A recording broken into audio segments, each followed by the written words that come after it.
फिर से आपका एक बार स्वागत है। हम एक बार फिर से आपके लिए लेके आए हैं कुछ तो है सीरीज में दो सिमिलर वर्ड्स जिनका प्रोनाउंसिएशन तो लगभग ऑलमोस्ट सेम होता है, लेकिन अगर मीनिंग को देखा जाए तो काफी डिफरेंस होता है और स्पेलिंग की भी बात की जाए तो सिर्फ एक लेटर का डिफरेंस होता है। आइए जानते हैं कि वो दो सिमिलर वर्ड्स कौन कौन से हैं।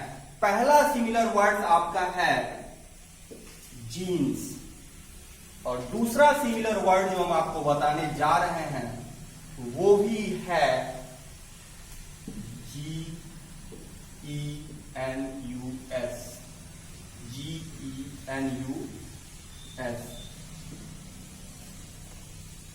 यहां पे आप जीन्स कहते हैं और यहां पे आप जीनस कहते हैं। प्रोनाउंसिएशन की अगर बात करें तो अगर नॉर्मली आप पढ़ रहे हैं, थोड़ा सा भी आपके साथ कंफ्यूजन है तो आप दोनों में बहुत ज्यादा डिफरेंशिएट नहीं कर पाते हैं। अगर आपको स्पेलिंग मिस्टेक हो जाती है, थोड़ा सा भी आप अगर थोड़ा फास्टली मूव करते हैं, क्वेश्चन को थोड़ा सा फास्टली देखते हैं, टाइम आपके पास जब कम होता है तो आप इस स्पेलिंग को ध्यान नहीं दे पाते हैं और आप जो है वहां पे मिस कर जाते हैं और आपका आंसर जो होता है थोड़े से कंफ्यूजन के कारण आप जो है अपना नंबर खो करके चले जाते हैं। लेकिन आपके फोकस करने के लिए कि आप जब एक बार इस वीडियो को देखें तो कभी आप इस चीज को भूल नहीं पाए। हम लोग इस सीरीज को शुरू किए हैं जिसमें पिछले कई वीडियो ट्यूटोरियल्स में हमने कई सारे जो सिमिलर वर्ड्स आपके लिए हमने डाला हुआ है, जैसे हीलियम वर्सेस हीलियम, आपका ऑक्सीजनेज वर्सेस ऑक्सीडेज, आपका सेल वर्सेस सेल, और एक और है आपका सिस्टीन वर्सेस सिस्टीन। तो ये सारी वीडियो आपके लिए इसलिए डाली जाती है कि ये वर्ड जो है आप कम से कम एक बार आप इस पे फोकस हो जाए कि नहीं ऐसा वर्ड हमने देखा था और ये जो है सेम मीनिंग का वर्ड नहीं है, इसमें लेटर डिफरेंस के कारण मीनिंग बहुत चेंज हो जाता है। और आप जो है कभी भी एग्जाम में अगर फास्टली भी मूव कर रहे हैं तो एक बार जब आप देख लेंगे तो आपको कम से कम ये याद आ जाएगा कि नहीं ये जीन्स कुछ और कहता है और ये जीनस कुछ और कहता है, ये दोनों अलग अलग मीनिंग के वर्ड्स हैं, इनको हम सिमिलर नहीं कह सकते हैं। आप वहां पे ये नहीं कहिएगा कि शायद मिसप्रिंटिंग की वजह से ई की जगह पर यू या यू की जगह पे ई आ गया है। तो बात ये आती है कि आखिर दोनों के बीच क्या डिफरेंस है, यानी कि कुछ तो है बिटवीन जीन्स एंड जीनस। अगर मान लीजिए कि आप एग्जाम दे रहे हो CSIR ICM और जिसका भी एग्जाम दे रहे हो, DBT का एग्जाम दे रहे हो, आपके पास एक क्वेश्चन आता है कि genus is a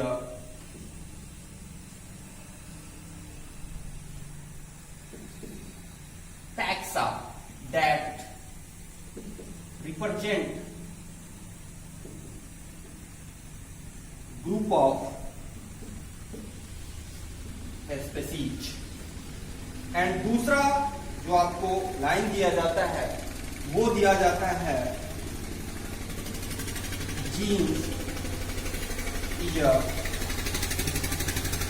part of, या फंक्शनल पार्ट ऑफ कह सकते हैं, functional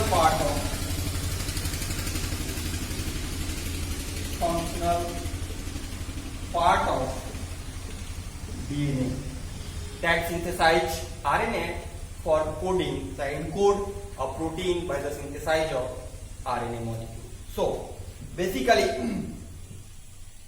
यहां आपसे पूछा जा रहा है कि which one of the most appropriate answers, which one of the most correct answer, most appropriate correct answer।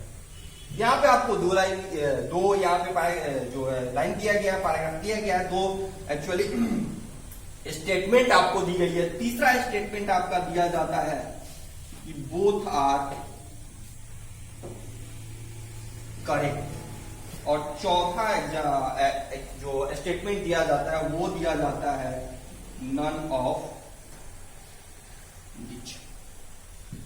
तो थोड़ी सी भी अगर आपके पास कंफ्यूजन है तो या तो आप गलत करके आ जाते हैं और नहीं तो आप इस क्वेश्चन को छोड़ करके चले जाते हैं कि नहीं हम इसको टच नहीं करेंगे। लेकिन इतना आसान क्वेश्चन या तो गलत हो जाए या आप उसको छोड़ के चले आए, ये नहीं होना चाहिए बेसिकली आपके साथ, क्योंकि 2 नंबर या 4 नंबर काफी मायने रखता है किसी भी कॉम्पिटिटिव एग्जाम के लिए।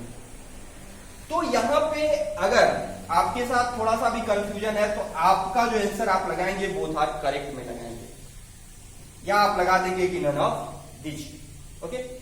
अगर आप स्पेलिंग में प्रॉब्लम है कि शायद हम जानते हैं, आप सोचते होंगे कि हम जानते तो हैं, लेकिन आप यहाँ पे कंफ्यूज हो जाते हैं कि कौन सा इसको रिप्रेजेंट करता है, कौन सा इसको रिप्रेजेंट करता है, कौन सा फंक्शन पार्ट ऑफ डीएनए को रिप्रेजेंट करता है और कौन सा ग्रुप ऑफ स्पीसीज को रिप्रेजेंट करता है।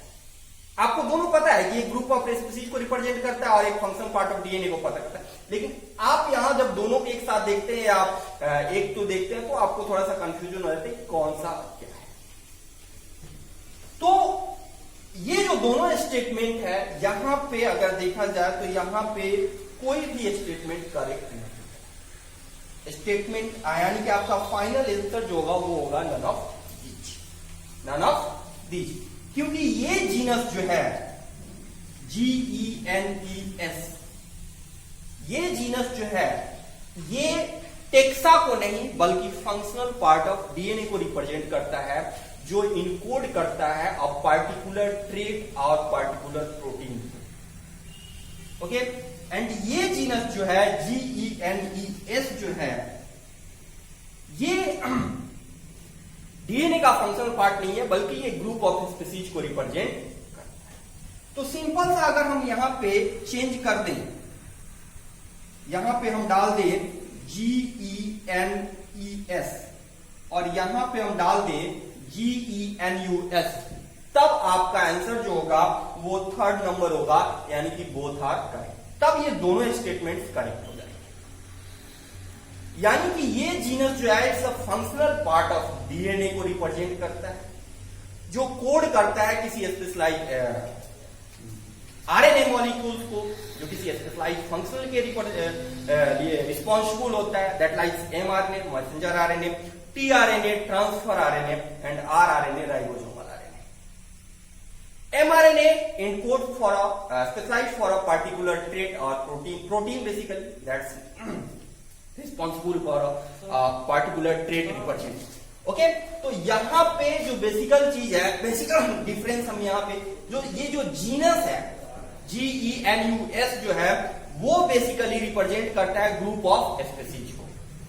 एग्जाम्पल के तौर पे अगर हम लें तो हम देख सकते हैं कि जैसे आप लायंस के अगर जीनस को देखें तो उसको हम लोग लेते हैं पेंथेरा लियो, ये रिप्रेजेंट करता है लायन को। ये साइंटिफिक नेम है लायन का। साइंटिफिक नेम की बात करें तो साइंटिफिक नेम कैरोलस लिनियस के द्वारा दिया गया था, बाइनोमियल नोमेनक्लेचर जिसको हम लोग कहते हैं, जिसमें दो पार्ट्स होते हैं किसी भी साइंटिफिक नेम के। पहला जो होता है वो होता है जीनस नेम और दूसरा होता है स्पीसीज नेम। यानी कि अगर लायन की बात करें तो lion belongs from the Panthera genus and Leo species. ये बाइनोमियल नोमेनक्लेचर है जिसको हम लोग लैटिन वर्ड में यानी कि इटैलिक्स वर्ड में, लैटिन इसका डेरिवेशन होता है और इसको इटैलिक्स वर्ड में हम लोग लिखते हैं, यानी कि थोड़ा सा इसको तिरछा हम लोग करते हैं, टिल्ट कर देते हैं, इसको लिखते समय थोड़ा सा टिल्ट कर देते हैं। पहला जो है वो जीनस को रिप्रेजेंट करता है और दूसरा वर्ड जो है वो स्पीसीज को रिप्रेजेंट करता है। यानी कि अगर किसी भी ऑर्गेनिज्म का, किसी भी जीव का अगर आप उसका साइंटिफिक नेम लिख रहे हैं तो वहां से आपको दो चीजें मिल सकती है उस जीव के बारे में। पहला उसका जीनस, कि वो किस जीनस से बिलोंग करता है, और दूसरा जो है वो उसके स्पीसीज को रिप्रेजेंट करता है, यानी कि किस स्पीसीज का मेंबर है। यानी कि सीधे तौर पे कहा जाए कि किसी जीनस में बहुत सारे स्पीसीज होते हैं। ओके, किसी जीनस में बहुत सारे स्पीसीज होते हैं, अगर सबका नाम हम लिखें तो वहां पे सिर्फ ये लास्ट वाला नाम चेंज होता है, ये उनके नाम के साथ बना होता है। जैसे Panthera Leo for lion, Panthera Leo for lion. अगर चीता की हम लोग बात करें, चीता के बारे में आप लोग जानते हैं, तो उसको हम लोग कहते हैं पेंथेरा पार्डस। आपने देखा कि यहां सिर्फ स्पीसीज नेम चेंज हो रहा है, तो जो है आपका ये जीनस नेम चेंज नहीं हो रहा है। यानी कि पेंथेरा जो जीनस है उसमें लियो स्पीसीज भी है और पार्डस स्पीसीज भी है, यानी कि उसमें लायंस भी आता है और चीता भी आता है। ओके, तो यहां पे थोड़ी सी प्लांट्स की अगर हम लोग चर्चा करें, that likes Solanum genus. Solanum genus में टोमेटो, पोटैटो एंड ब्रिंजल ये सभी आते हैं। जैसे सोलैनम की अगर हम बात करें, सोलैनम जीनस की अगर हम लोग बात करें, तो जैसा कि अभी आपने देखा कि मेरा प्रोनाउंसिएशन थोड़ा सा चेंज हो गया, जीनस को हमने जीन्स का, तो ऐसे ही बहुत सारे बच्चों के साथ कंफ्यूजन हो सकता है कि प्रोनाउंसिएशन गड़बड़ हो सकता है, और जैसे कोई टीचर ही अगर पढ़ा रहा हो तो वो अगर जीनस बोलता है तो वहां पे अगर थोड़ी सी जानकारी की अगर कमी है तो वहां पे आप स्पेलिंग गलत लिख सकते हैं। लेकिन जब एक बार आप इस वीडियो को देख लीजिएगा तो वो मिस्टेक जो है वो आप कभी नहीं कर पाइएगा, क्योंकि एक बार आप इसको आपका जो सेटअप हो जाएगा, माइंडली सेटअप हो जाएगा कि नहीं ये दोनों चीज जो है वो काफी अलग अलग होते हैं, मीनिंग्स इनका काफी डिफरेंट होता है। हाँ, तो हम लोग बात कर रहे थे सोलेनम जीन्स की। सोलेनम जीन्स की अगर हम लोग बात करें तो solanum tuberosum,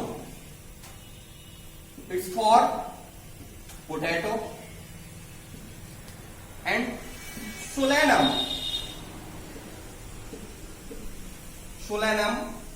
मेलॉन्जिना, solanum nigrum, solanum nigrum, it's for brinjal. यानी कि ये जो नाइग्रम और ट्यूबेरोसम है दोनों सेम जीन्स के मेंबर हैं। किसमें जीन्स के? सोलेनम जीन्स के। यानी और दोनों अलग अलग स्पीसीज है। First represent the potato and second represent the brinjal. So आप कह सकते हैं कि जो बेसिकली जो ये जीनस होता है वो ग्रुप ऑफ स्पीसीज होता है। एक जीन्स में बहुत सारे स्पीसीज बिलोंग करते हैं और ये एक साथ ग्रुपिंग करके कुछ फंडामेंटल प्रॉपर्टी के आधार पर इनकी ग्रुपिंग की जाती है और तब एक ग्रुप ऑफ जीन्स बनता है जिसमें बहुत सारे स्पीसीज रिप्रेजेंट होते हैं। और यानी कि ये जीनस जो है ये ग्रुप ऑफ स्पीसीज को रिप्रेजेंट करता है, जबकि ये जीनस जो है it's a functional part of DNA that's code for RNA और protein for a particular trait. तो आई थिंक आपने इस वीडियो को एंजॉय किया होगा। मेरा जहां तक मानना है कि एक बार आप इस वीडियो को जब देख लेंगे तो आप कभी ये स्पेलिंग नहीं मिस कर पाइएगा। कभी मिस भी कर गए तो शायद अगर ये वीडियो को याद रखें, वीडियो आपके ध्यान में आएगा और आप इस चीज को कभी गड़बड़ नहीं कर पाइएगा और आप इस एग्जाम में CSIR या ICMR किसी भी एग्जाम में इस तरह के क्वेश्चन को आप आसानी से सॉल्व करके आइएगा। मेरा कई सारा वीडियो अभी भी बहुत सारा अपलोडेड किया हुआ है हमने, कुछ तो है हम लोग एक सीरीज चला रहे हैं अभी इसमें, जिसमें हम लोग सिमिलर वर्ड्स लेकिन बहुत सारे डिफरेंट लेकिन काफी डिफरेंट मीनिंग के वर्ड्स को हम लोग डालते हैं। इसमें बहुत पीछे भी हम लोग कई सारा वीडियो डाला हुआ है जिसे आप देख सकते हैं, जिससे इस तरह का प्रॉब्लम आप कभी फेस नहीं कर पाइएगा। एक बार देखने के बाद आप फोकस हो जाइएगा। तो अगर आई थिंक इस वीडियो को आप अच्छा लगा हो, कमेंट्स करें, शेयर करें ताकि हम और सारा वीडियो आपके लिए डाल सकें। कमेंट्स में बताएं कि आपको ये वीडियो कैसा लगा हो। अच्छा लगा हो तो लाइक करें, सब्सक्राइब करें और दोस्तों के पास शेयर करें ताकि उनके साथ भी अगर ऐसा प्रॉब्लम हो रहा हो तो इस वीडियो के देखने के बाद उनका ये प्रॉब्लम भी सॉल्व हो जाए।